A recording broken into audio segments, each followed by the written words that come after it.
Welcome all of you to this live program at Orthopedic Principles. Today our guest of honor is Dr. Alexandre Lädermann from Geneva, Switzerland.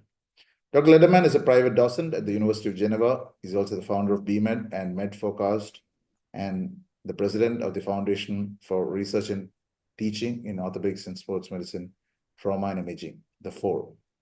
He's a leading specialist in the field of shoulder and elbow surgery. Dr. Lädermann is placed in the top 5 of scholars writing about shoulder surgery over the past 10 years and has been designated by Expertscape's PubMed-based algorithm as a world expert in shoulder surgery. If you notice, Dr. Lädermann has delivered several lectures on our channel and it's already reached a huge audience. And today is my great honor to bring back Dr. Alexandre Lädermann for this excellent live program. Over to you, Alex. Thank you so much. So I'm going to talk about publish, don't perish, and some ethical alternative. So I have some conflict of interest regarding this presentation. This is a citation that I like. It's regrettably the academic and researcher community is on the siege as a result of the publish or perish mantra. And I like this citation because I partially disagree. I think it really depends on your point of view. So on the right of the screen, this is me when I was a child. And here on the left, this is my grandfather. And my grandfather used to say, knowing how to live means always looking at the bright side of things while being aware that the bad side exists. And I changed a little bit this motto, and I used to say, publish looking at the bright side of science while being aware that you will not receive frequent rewards or pats on the back. Some years ago, and it has been quite a lot of fun, I did and I published the 10 commandments for resident shoulder surgeon. And there are 2 types of commandments, with the resident ones and the senior surgeon ones. And the 5th commandment is publish or vanish, as you know, but this is only for resident. For senior shoulder surgeon, it's a little bit different, and this is my role today. And my role is to force residents to publish or make them vanish. And I'm going to explain you why. So the roadmap of this presentation will be to understand the why, the how, and the where. Why WASP? So why write scientific paper? How can you publish, and where you should submit your articles? So I did 18 months ago a presentation during the ICSCS meeting, and they asked me to explain how you could become the best surgeon during the next 20 years. And I think that there are no best surgeons, but some surgeons are successful. And in French, there is an old proverb saying that success comes from the savoir-faire, le faire, et le faire savoir. It means learning, doing, and telling. And for a good physician, this translates as medical training, clinical practice, and scientific communication. So why WASP? As often, it started in France, and the French were the first one to launch a scientific journal. It was called the Journal des Savants. In English, it means the Journals of the Learned. And this has been launched in 1665, so quite a long time ago. And as often, other made money, so that the French, they are very good inventors, but they don't know how to make money. So other made money. And what happened is that after the Second War, science publishers were inefficient despite a period of unprecedented scientific growth. Until 1951, when Robert Maxwell brought the share of Butterworth, it was part of Elsevier at this moment, and Springer, and he created a company called Pergamon. In 1959, Pergamon had 40 journals. In 1965, 150. And in 1991, Maxwell sold Pergamon to competitor Elsevier for more than $1 billion. And today, Elsevier is called Relix. This company has 3,000 journals, and they have a market capitalization above $90 billion of dollar. And interestingly, if today you publish an article, there is a lot of chance that this article will be published by four companies, and this is even more true in my field, the shoulder surgery. Most of the research are published by Elsevier, Wiley, Springer, and Taylor. And this company, interestingly, they are the most profitable company of the world. They have around 38% of margin, and this is higher than everything you can imagine. It's higher than Apple, than Google, than Netflix, or Amazon. And for instance, Rolex has a net profit of 4 billion for a revenue of $12 billion. So today we are in between. There is a tripod of publishing forces. Why? Because there are some tension in scientific publishing ecosystem. Authors are on one side very keen to publish. The reader are inundated with material to read, and the journal editors are only interested in publishing papers that are likely to be cited and increase the journal impact factor. So no more case report, and so on. So the question now I would like to answer is how editors has been so successful to make so much money. And you need to realize that in life there are 4 types of business model. And this is something that I'm going to explain. So there is what we call the traditional market. This guy on the roof is my brother. He's a carpenter.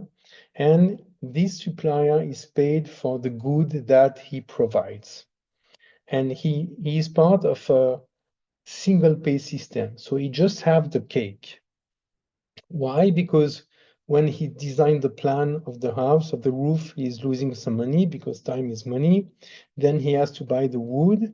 He has to build the roof. But at the end, he's finally paid. So it's a single pay system.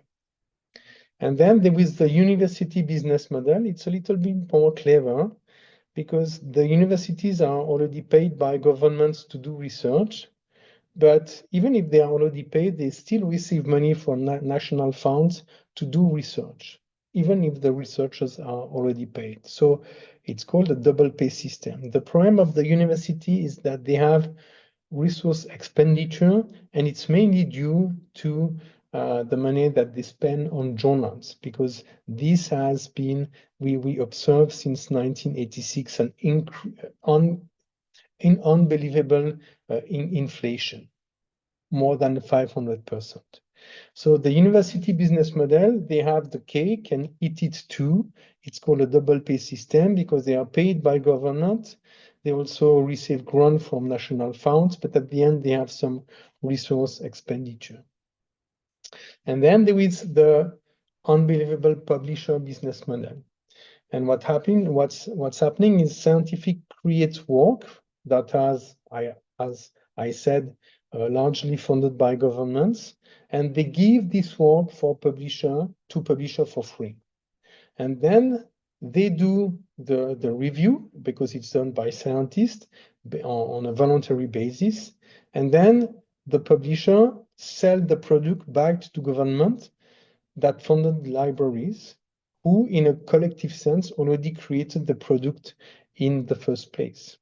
So in the publisher business model, they have the cake, then eat it too, and they get fat. It's called the triple pay system because they receive article for free. They have a free reviewing process, and then they sell to scientists and libraries for a lot of money. And finally, there is our publisher business model. And it's this is the worst case scenario. I'm going back, I'm sorry for this. So this is the scientist model. This is the fourth system.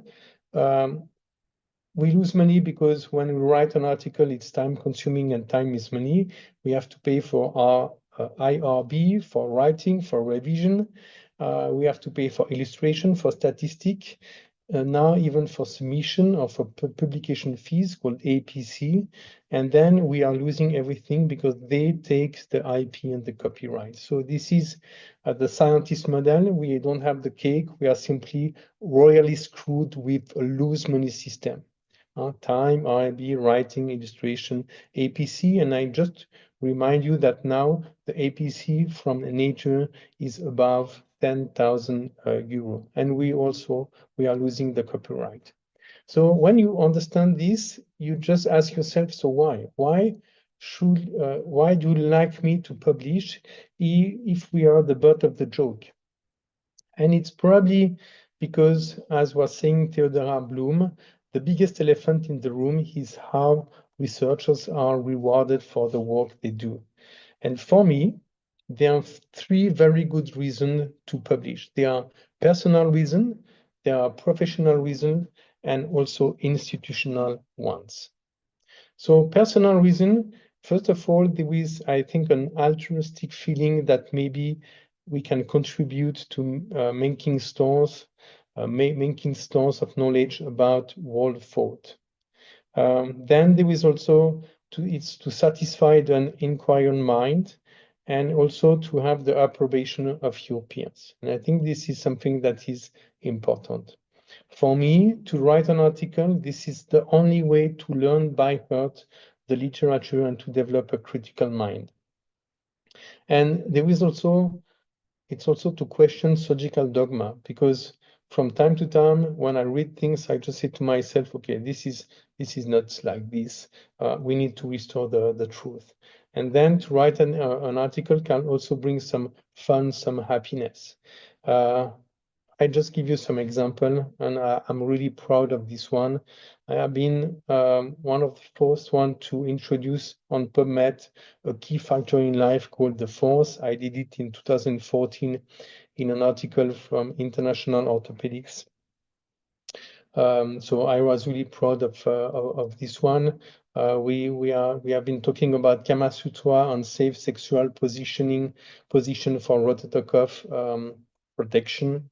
I also recently succeeded to introduce in the literature Game of Thrones with Winter is Coming. This is the chapter of a book that I wrote with Alberto Brizzi, and so on and so on. And then you need to realize that without science, our job could be boring.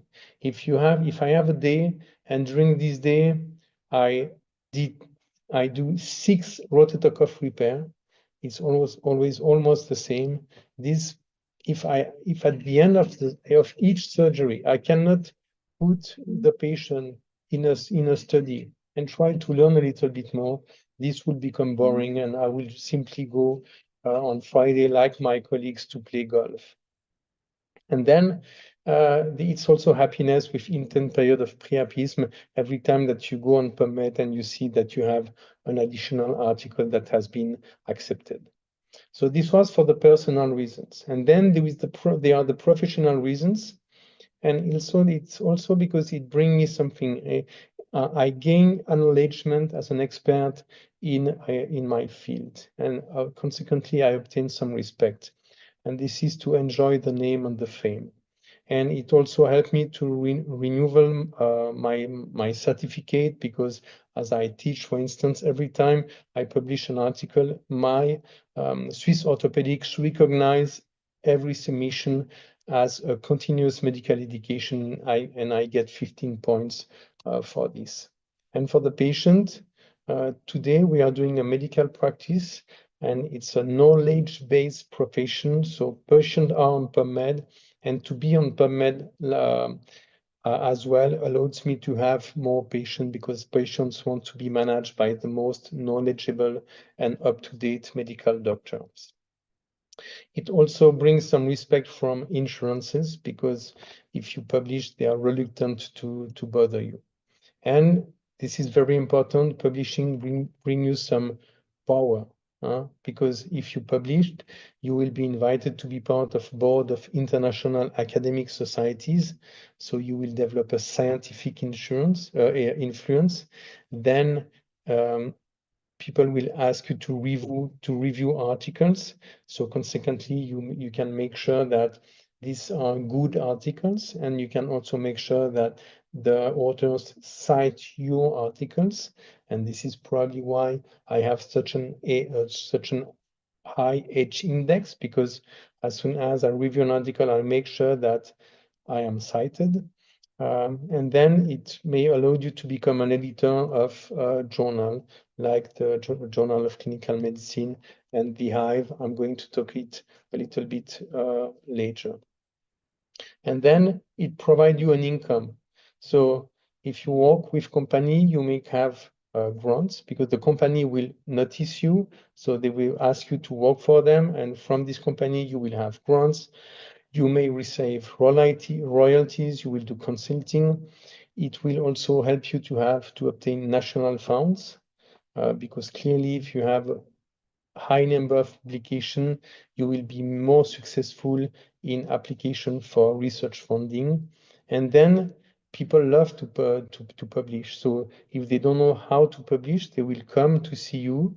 And this is what my fellows are asking me. They come because they know that I'm going to feed them and to make them publish. So these fellows are coming for free, and they help you for free. And finally, regarding the professional interest, this helped me, for instance, when I apply for a position in an institution, or for instance, in a competitive overseas fellowship like the ASCS that I did in 2012. So because it just allowed you to gain recognition as an expert in a particular field. And it's also, as I said, if you have fellow, it's a perpetual stimulation. So it obliges you to remain philosopher. And what we call in French a philosopher, it's a public intellectual who has a critical eyes and look for weaknesses and failure that need improvement. And when I have a fellow close to me, they will always ask a question, and you always need to have the good answer for them. So it obliges you to be critical with yourself, and also to have an answer to every single questions. And it's a perpetual stimulation. Honestly, some people, like I was saying, they prefer to play golf. My hobby, I have bees. Bees, I am a bee man, so it's one of my hobby, but publishing is also a hobby, because it remains really a powerful medium of expression of human thoughts and ideas. Then, and this is the last advantage to publish, according to me, this is an institutional interest, because you will have the respect of universities. And for instance, even if I have mainly a private practice, I am still employed by the university hospital, because they need me for their publication. So this is why I love to publish. And now the next question is how to publish.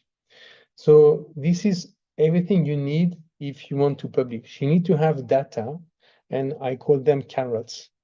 You need to have money, you need to have a network, you need help, and you need to do things right since the beginning.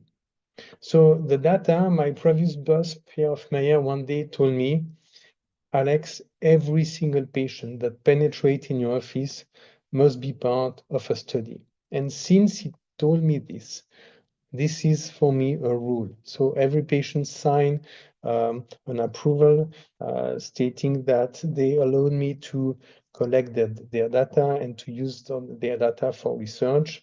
And I also developed some software for the Wells. We are now developing also Last Patient, RedCap. This is all softwares that helps you to collect data since day one. And if you don't have data, you just need a network. And I'll show you this example. This is a case that I published some years ago, and it's a 40 years old man that came to me and said, "Sir, I have these biceps like this since 4 years. I don't have any pain, but honestly, cosmetically, I cannot anymore. This is I don't want to live anymore like this. And I didn't know what to do because I never saw such a case and I didn't know if we could repair it after 4 years. So I just published this case on BMed and I had, like you saw in 2023, I had a lot of responses. And I said to the guys, okay, do you have your case? Can we collect them? Can we do with them a case series? Because this answer has not been, this question has not been answered in the literature. So thanks to BMed, I have been able to collect cases and to do a study.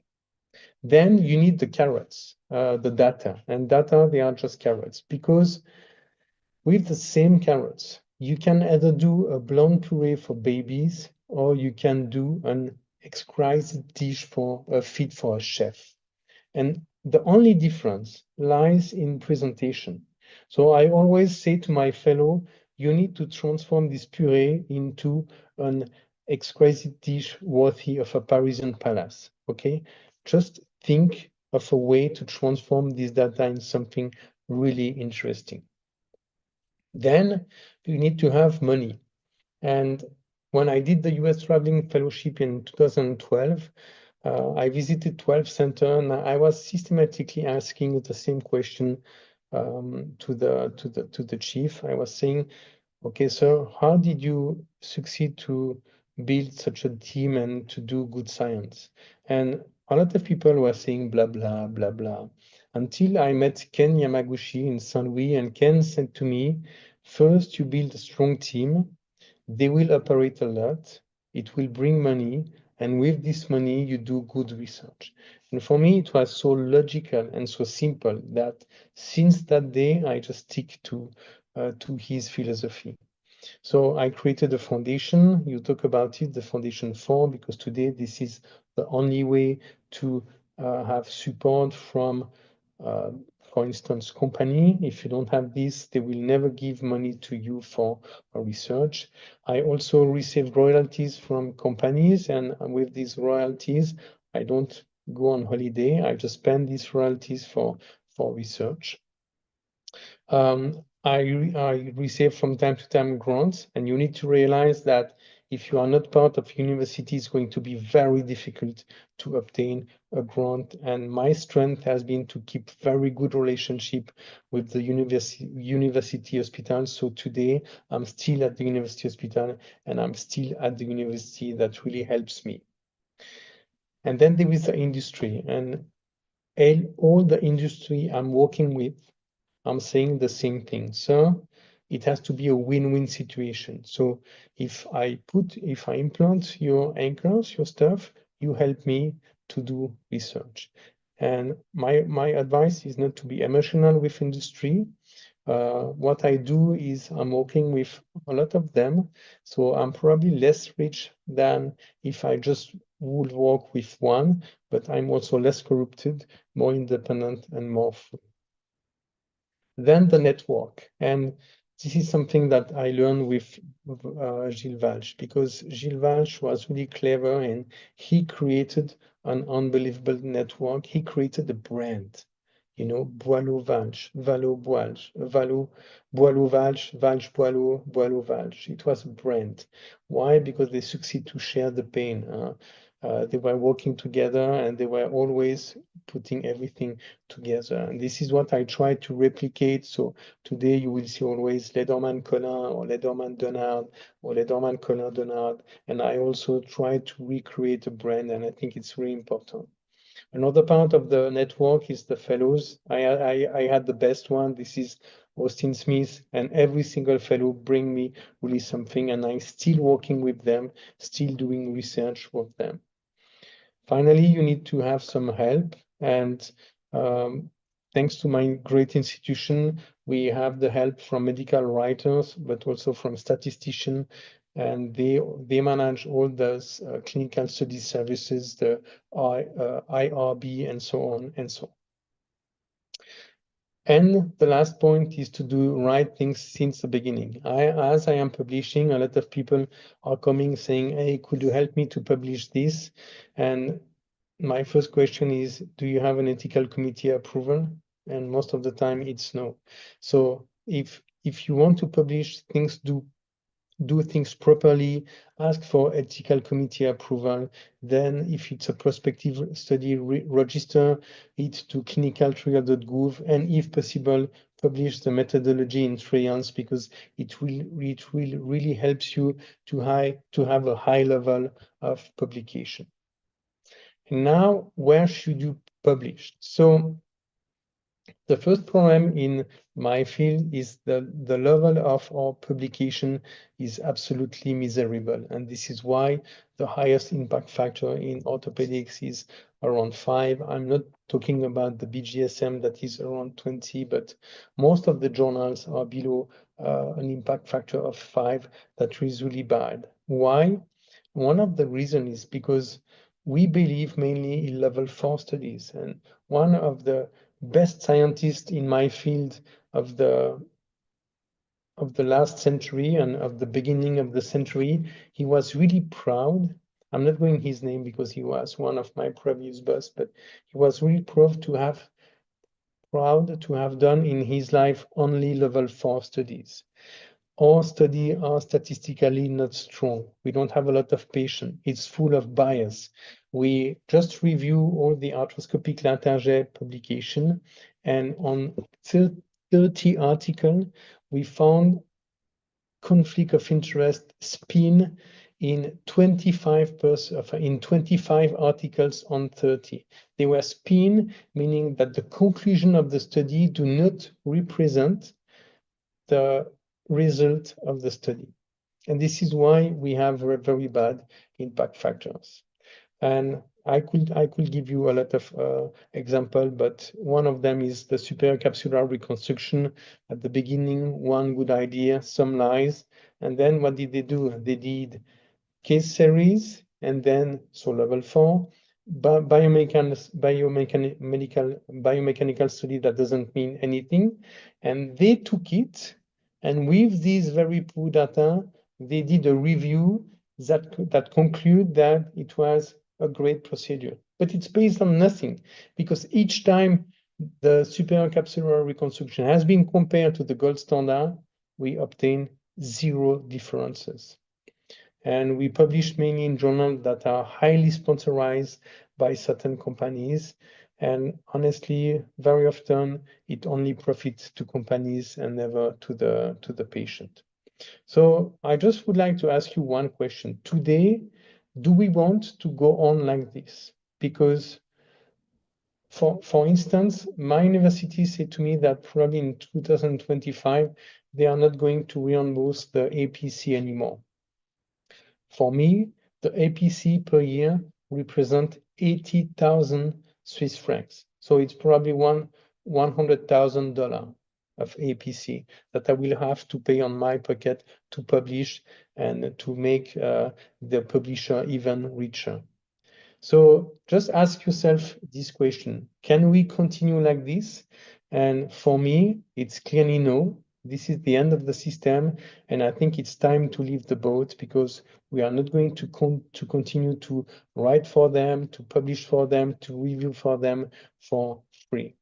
And this is why we came with an idea. So the idea is that something has to change, and we can't let scientific advancement to be controlled by greedy and highly profitable multinationals. So therefore, the proposal that we are doing is based on 3 key principles. The author invests their time and should not be charged a fee to publish. First point. Author should retain full copyright. Second point. And for the benefit of our profession, it should be always open access for dissemination of the knowledge. And we joined forces with key partners to share with this vision, and we created a journal that do not belongs to highly profitable companies, publisher, but this journal belongs to scientific societies. So the French Arthroscopic Society, the AGA, the SPAT, the Association of the Spain Association of Arthroscopy, the Spanish Association of Arthroscopy, went together and we created a journal called The Hive Musculoskeletal. And this journal, it's if you are part of one of these companies free to publish, this is it belongs to scientific societies. It's a transversal journal it's an interdisciplinary journal. All the authors retain the copyright, free to publish, and this remain open access. We have a very strong editorial board. So if you are interested, go there, and we will be on PubMed in January 2026. For the moment, we accept original articles and systematic reviews. Technical notes will come later. So altogether, what do you need to do to become a successful surgeon? I come back, le faire savoir, le faire, le faire, le faire savoir, etc. In English, learning, doing, and telling. And for me, this translates as medical training, and this is what I do with BMed, clinical practice, and this is how I ask my fellows to organize their fellowship, and then scientific communication through the Hive.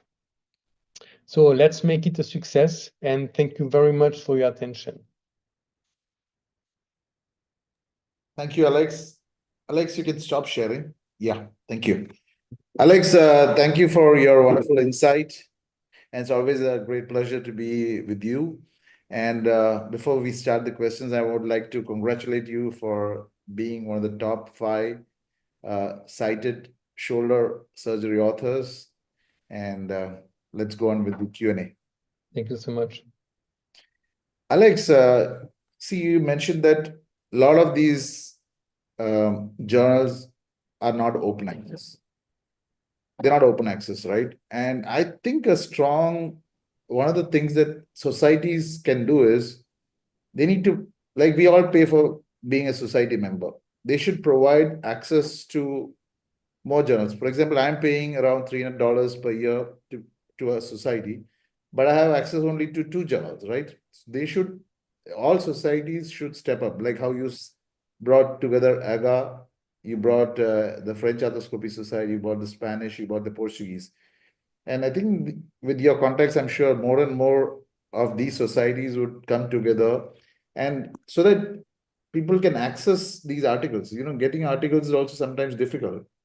I completely agree. I have been part of the European Shoulder Elbow Society, the CESEC, and we had a big problem. And this is something we were always talking about. One, what can we bring to our members? Because we do not offer anything. We just take money. Exactly. We organize a nice congress, but they have to pay for it, and otherwise we do absolutely nothing. So I clearly believe that scientific society could first of all have their own journal, because if they invest in this journal, it will become their journal, first point, and then they will offer a free submission for a free open access to all the members. And this is something really strong. I agree with you. No, I've been in societies, large societies, and I've found that all the members, everyone wants to become the president of the society or the secretary general of the society without actually providing good things to the members, right? Exactly. Yeah. It's a very good point, sir.